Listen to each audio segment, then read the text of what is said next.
मार्गं सत्यं जीवन यीशु, प्रियतम यीशु, अनुपम यीशु। मार्गं सत्यं जीवन यीशु, प्रियतम यीशु, अनुपम यीशु। सबको जय यीशु की। प्रभु क्रिस्त में प्यारे भाइयों बहनों, आज के दिन में फिर एक बार मैं आपको स्वागत करता हूं यीशु बुला रहा यूट्यूब चैनल के माध्यम से। आज की रोटी कार्यक्रम के अंतर्गत ईश्वर का जीवंत वचनों को सुनने के लिए मैं आप सभी लोगों का हार्दिक स्वागत करता हूं। निश्चित रूप से प्रभु का वचन इस 40 के काल में विशेष रूप से हम सबों के जीवन में बड़े शक्तिशाली तरीके से प्रभावित हम सबों को करेगा, हम सबों को प्रभु के नज़दीक जाने के लिए मदद करेगा। और आज के दिन में खास बात यह है, प्रभु पापियों की खोज करते हुए इस दुनिया में आया। वो कहता है, मैं धर्मियों के लिए नहीं, पापियों को पश्चाताप के लिए बुलाने के लिए आया हूं। निरोगियों को वैद्य की जरूरत नहीं होती है, रोगियों को वैद्य की जरूरत होती है। वैद्य बनकर वह इस धरती पर आया। प्रभु पाप से जरूर नफरत करता है, पापियों से नफरत नहीं करता है। यह है गुड न्यूज। हम सबके सब पापी हम मानते हैं, स्वीकार करते हैं, हकीकत है। लेकिन हकीकत यह भी है, वह ईश्वर हम पापियों को कभी तिरस्कृत नहीं करता, कभी चोट नहीं देता, कभी भूल नहीं जाता। वह निरंतर हमें बुलाता है पश्चाताप करते हुए उसके पास, उसके सानिध्य में, उसके उपस्थिति में हमें बुलाता है, ताकि हम उसके प्यार को अनुभव करें, उसके प्यार को स्वीकार करें, उस प्यार में जिएं और आनंद मनाएं। वो प्रभु ये चाहता है। प्रभु नहीं चाहता है हमारा जीवन पाप के वजह से कुंठित हो और हम निराशा में, उदासी में, मायूसी में, दुख में, पीड़ा में, परेशानी में हम जिएं। वो नहीं चाहता है। वो चाहता है हम सबों को बहुतायत का जीवन मिले, परिपूर्णता का जीवन मिले।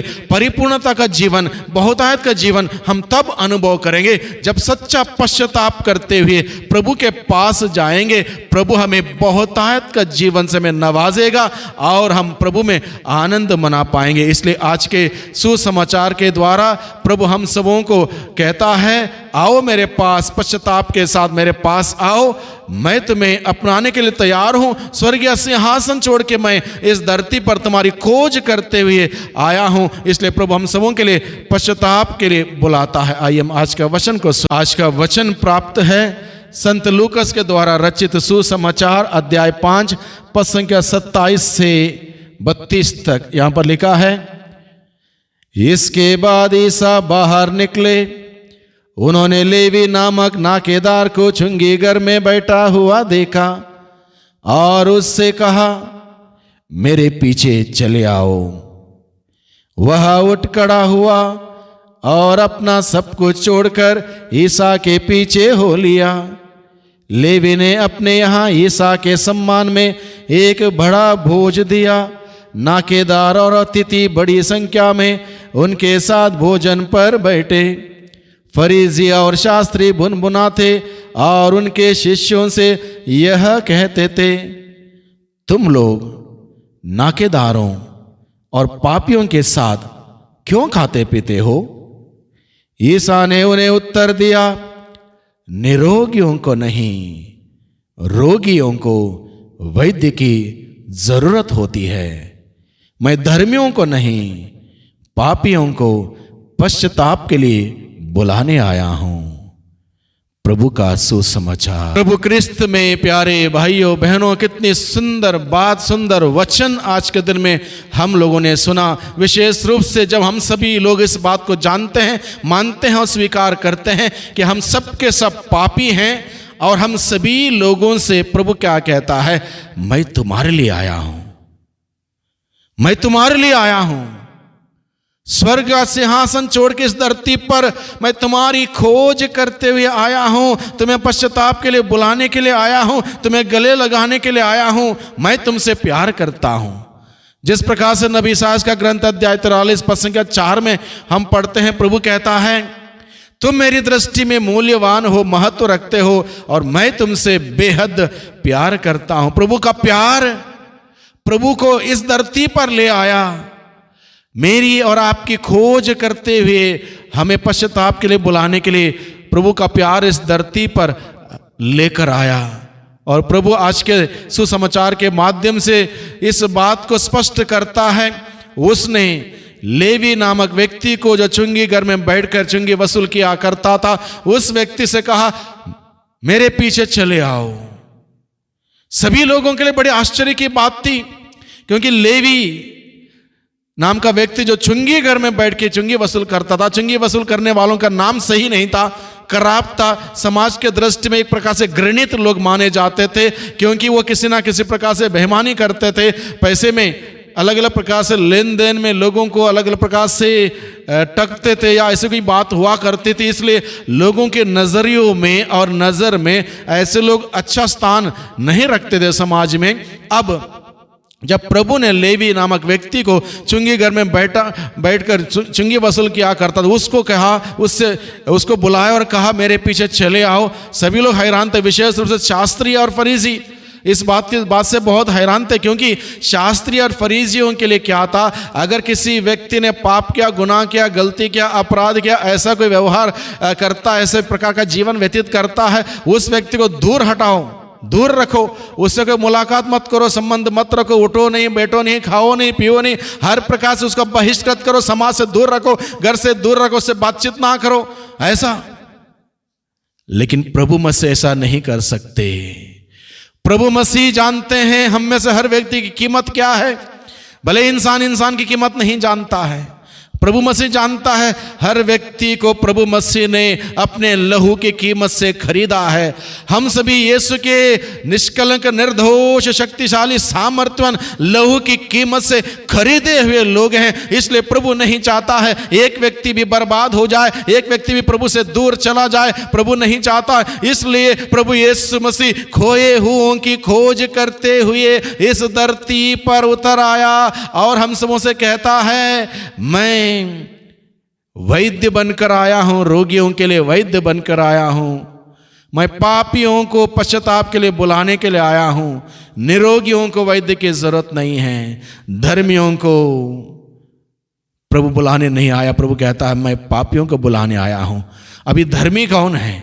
धर्मी वो व्यक्ति है जो सोचता है मैं अच्छा हूं, दूसरे लोग खराब हैं, मैं अच्छा जीवन व्यतीत करता हूं, मुझ में कोई गलती नहीं है, मुझ में कोई कमी नहीं है, मैं बहुत अच्छा हूं।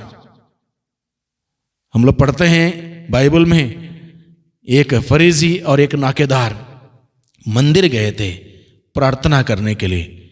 वो फरीसी क्या कहता है, देखो प्रभु मैं इस व्यक्ति जैसा नहीं जो मेरे पीछे खड़े होके प्रार्थना करता है, ये ना उपवास करता, ना चंदा देता, ना दशवांश देता, ना प्रार्थना करता, ना किसी प्रकार का नियम का पालन करता, ये तो पापी है। मैं ऐसा नहीं हूं, मैं बहुत अच्छा हूं। अपनी धार्मिकता का ढिंडोरा पीटता है, अपनी धार्मिकता का बखान करता है, व्याख्या करता है।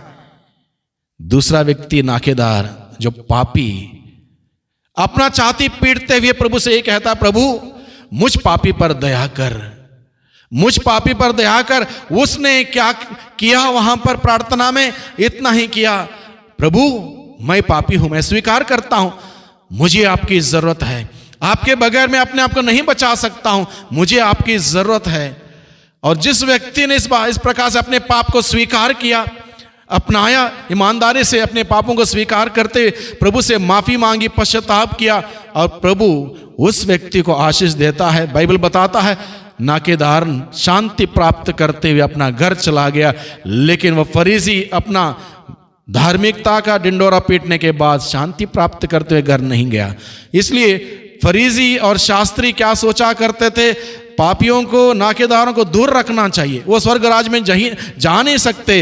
प्रभु हमें पॉसिबल करके बताता है, हम पापी क्यों ना हो, गुनहगार क्यों ना हो, अपराधी क्यों ना हो, अगर हम पश्चाताप करेंगे, पूर्ण रूप से प्रभु के पास लौट के आएंगे, पापमय रास्ता छोड़ेंगे, पापमय आदतें छोड़ेंगे, पापमय संगति छोड़ेंगे, पापमय विचार छोड़ेंगे, पवित्र जीवन जिएंगे, प्रभु के रास्ते पर आएंगे, प्रभु के मूल्यों के अनुसार जिएंगे, प्रभु के सिद्धांतों के अनुसार जिएंगे, हम सभी संत बन सकते हैं। आज भी वह पॉसिबिलिटी प्रभु हमें बताता है।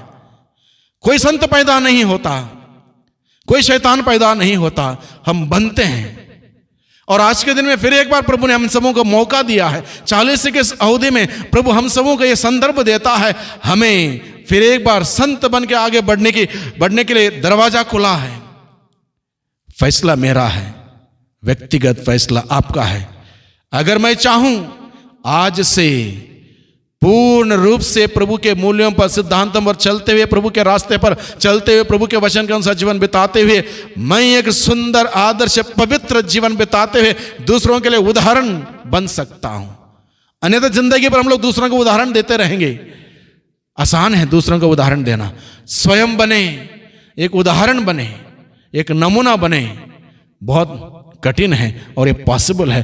प्रभु यही चाहता है। इस प्रकार का पश्चाताप प्रभु चाहता है, ऐसा जीवन प्रभु चाहता है। इसलिए प्रभु ने आज के दिन में हम सबों को बुलाया। इसलिए प्रभु हमें ढारस बंधाता है और कहता है, पाप किया कोई बात नहीं, दोबारा पाप मत करना, लौट के आओ पश्चाताप के साथ। मैं हूं तुम्हें गले लगाने के लिए, अपनाने के लिए, तुम्हें प्यार से भरने के लिए, क्षमा से, शांति से भरने के लिए मैं हूं। मेरे पास लौट के आओ। वो प्रभु हमें बुलाता है। भाइयों बहनों, यही समय है। हम नहीं जानते जिंदगी कब तक है इस धरती पर। आज ही हम उठें, सच्चे पश्चाताप करते हुए उस पिता के पास लौटें। पिताजी, मैंने स्वर्ग के विरुद्ध और आपके विरुद्ध पाप किया है, मुझे अपनाइए। तेरे सिवा मेरा कोई जिंदगी नहीं, कोई जीवन नहीं, मैं तेरे सिवा कुछ भी नहीं हूं, कुछ भी नहीं कर सकता हूं। प्रभु, मैं अपने आप को आपके हवाले कर देता हूं, मुझे स्वीकार कीजिए। सच्चा पश्चाताप का वरदान दीजिए। हम प्रभु के पास जाएं और प्रभु हमें निश्चित रूप से अपने बहुतायत के जीवन से, परिपूर्णता के जीवन से भर देगा। आनंद और खुशियां हम सबों को मिलेगी। प्रभु का प्यार से हम भरपूर हो जाएंगे और प्रभु हमें मिले तो हमें और कोई किसी बात की जरूरत नहीं होगी। आइए हम प्रार्थना करें। सर्वशक्तिमान पिता परमेश्वर, धन्यवाद देते हैं आज के सुंदर दिन के लिए, सुंदर वचनों के लिए। आज के दिन में प्रभु आपने हम सबों को बड़े प्यार से आपके पास पश्चाताप के साथ लौटने के लिए हमें निमंत्रण दिया है, बुलाया है। हम आपको धन्यवाद देते हैं।